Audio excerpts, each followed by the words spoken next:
let me say to everyone here at home, if you are saving less than 10 grand a month and you're just saving, your chance of being rich is fucking zero. You need to go and do something else and make more. Invest in yourself, get knowledge, pay attention to mentors, start another business, open something. You need to do something because you're not going to save your way to the top. The average person at home, you're not earning enough to ever save. If you need to save 100% of your wage, you're still going to be broke. You have to get to a level of earning. And it's that spirit you need to have when it comes to money. And it truly is the abundance mindset is true. If you're a normal person with a normal wage and a normal income and you're focusing on investments, you're making a big mistake because there's no way you can invest 500 pounds. It's going to grow into, maybe you could pull off a lottery win shitcoin pump or something. But in general, with anything normal outside of this clown world garbage, which has vanished because the real world's back, because the last 2 years have been clown world. Now the real world's back and it's hard to make money again. There's nothing you can put 500 pounds in without doing any work and it's just going to blow up and make you a millionaire, right? So if you don't have significant money to invest, you shouldn't be focusing on investments. You should be focusing on how to make more money. Let's say you're a normal person, you're working a normal job, you're making 4 grand a month and you pay all your bills and you're left with $1 grand a month. And then in your spare time, you're worried about how to spend that or how to invest that grand a month. Right. I think that's a waste of time. You should be far more worried about spending your time trying to make more money. Because $1 grand a month, it's not enough money. So you could invest that grand in yourself. Absolutely, invest in knowledge or something like that. But investing in a coin, like I said, unless it's a lottery win. And before I go on to answer the question, I do want to make something clear. I think the last 2 years have been a fantastic period of wealth creation. The money printers were on full and it was full clown world and it was bullshit.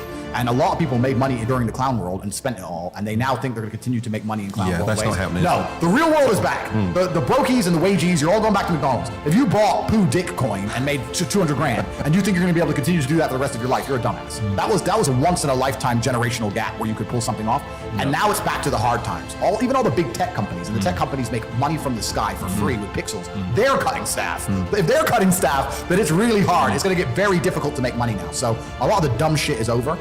In terms of how to make money in the world today, it's hard. I think that the world is changing into an economy which is to a degree based on attention. I think you need to find a way to get attention to you and who you are, your product or your service, and find a way to monetize it. So the easiest way to do that is to have some knowledge.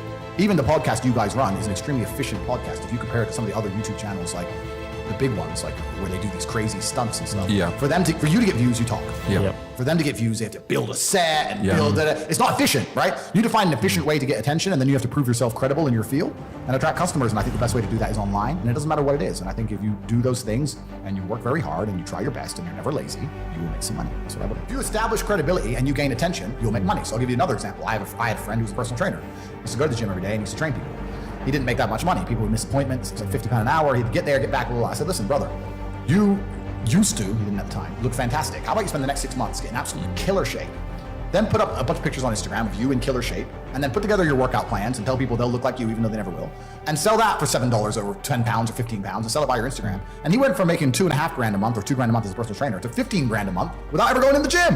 He only went to the gym for himself because he was selling information. So, and that's what a lot of people are doing now, but now it's getting more and more competitive. So you have to establish credibility and get attention in a way which is becoming more difficult. Like in the fitness industry, it can be done purely on how you look. You can get some credibility and attention. But especially in the business world now, you have to be very knowledgeable. You have to be because that's the way things go when they get competitive, which is fine. But this all goes back and ties into what we were saying earlier on.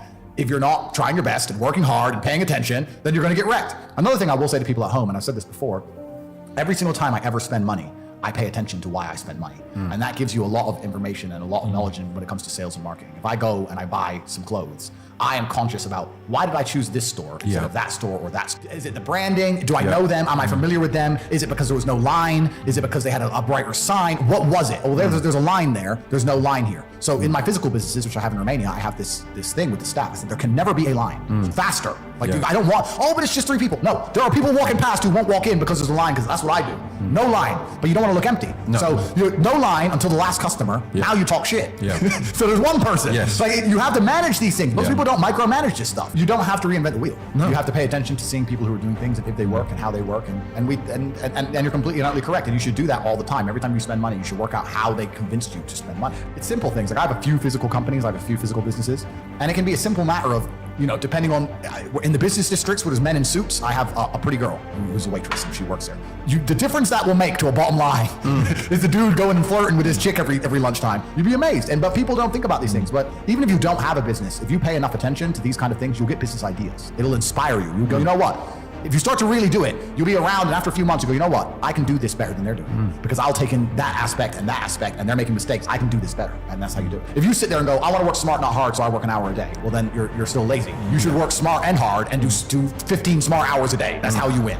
So, and there's always endless work to do. The other thing I will say to people is you can always find work. I've had a lot of people say, well, there's no work to do. Yes, there is. You can find work to do. This podcast, by the time it's completed, you could make individual TikToks and put them on TikTok with a slightly different edit for the next 10 years if you wanted to. And even if each TikTok gets one view, one at a time, people hear about the podcast. There's no such thing as no work to do. So you have to wake up and find the work to do and do it and just say, you know what, this is all I'm going to do. And a lot of it as well, if I'm giving advice to people, comes from constructing a life around you. Because people say, well, I don't want to work all the time. I have no social life. My social life's work. My best friends and me run our companies. We have the most fun in the office working. That's our fun, right? And my woman's there and she's making us coffee. My relationships work. It's all work. Like, it's all done. So I don't have to separate things and compete against each other. Like that makes you ultra competitive. But yeah, I think all of my income's disposable, and I have no respect for money. Money for me is a tool, and I use it to get whatever I want and bend the world. I have no respect for money. There are people who are much smarter with money than me. I don't have any respect for money at all.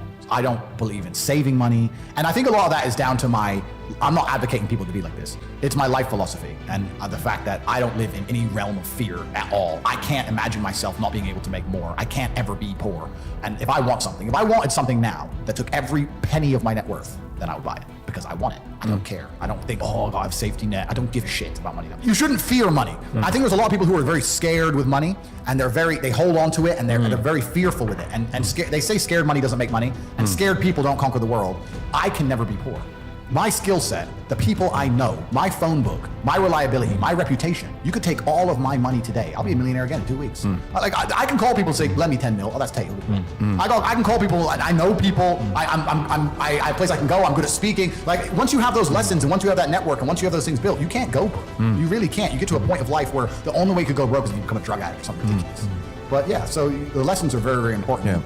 I'll make it clear because these last 2 years, people skipped all of them. Even if they have a little bit of money, they have none of the lessons, and they're going to suffer. The universe will teach them a lesson. You can't save yourself to a lifestyle. No. And that's the thing. So I have 36 cars, right? Let's take one of them. Let's take Bugatti. That's 5.2 million. Let's do some easy math. Let's say you make $5,000 a month and you manage to live completely for free. You manage to walk to work for free, eat for free, don't need clothes. Your complete life's free. That's 100 months. 100 divided by 12, that's 70 something years. You need to work and save for 70 years to afford one of my 36 cars in one of my 7 houses. You can't save yourself to the top. No. You can only earn your way to the top. So the idea of saving money, a safety net, knowing that you have peace of mind, taking care of your family or your children, all that I understand. But truthfully, your goal when you wake up shouldn't be like, how do I save more money? That's scared, that's fearful. The universe and God does not reward fearful people or cowardice. There's a degree of cowardice in how do I save more, as opposed to the opposite. Well, I'll just go take more. I'll just go make more. I'll just go make more. If it costs me $400,000 to go see Dan Bilzerian, fine, I'll just go make more money. There are people who are dedicated to surfing, and they live in a tent in Bali, and they surf every day. And love every minute of it. And they smile. That's fantastic. You have to decide what you want in life. I want to conquer the world. And if you're going to conquer the world in the modern society we live in, that's going to be a fiscal conquer. That's what you're going to do. You're going to make a bunch of money. How else are you going to conquer the world? That's what I wanted. You have to decide what you want. And it's different folks for different strokes, and it takes a lot of different kind of people to make the world go round. But if you truly want to conquer the world, you're going to end up wanting a bunch of money.